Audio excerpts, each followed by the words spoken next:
Over the last few years, something interesting has been happening across America.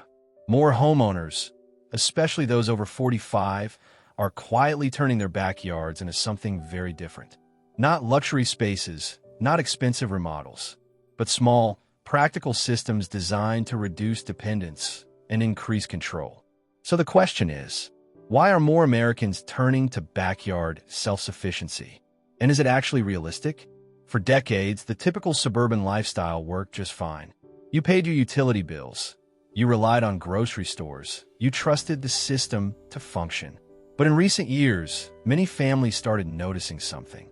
Costs rising, supply chain disruptions, short-term power outages, higher food prices. Not collapse, not panic, just instability. And instability makes people rethink dependence. Backyard self-sufficiency doesn't mean living in the woods. It doesn't mean abandoning modern life.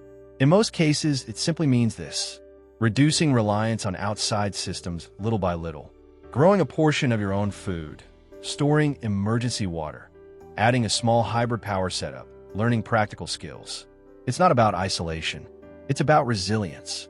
One of the biggest misconceptions is that you need acres of land.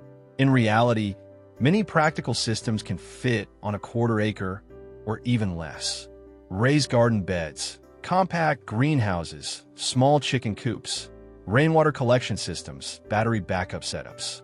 Most backyards are underused space. The question is how to use them intelligently. For homeowners in their 40s, 50s, and 60s, this shift often isn't about survival. It's about peace of mind, lower monthly expenses, more food control, less stress during outages, more productive use of property. It's a gradual transition, not an overnight transformation. And many people are starting small, one project at a time. The biggest challenge isn't motivation. It's knowing where to start. Because random DIY projects don't automatically create real independence. You need structure, you need planning. You need to understand how energy, water, and food systems connect. There's actually a detailed step-by-step guide that organizes these types of backyard systems into one practical blueprint, especially for small properties.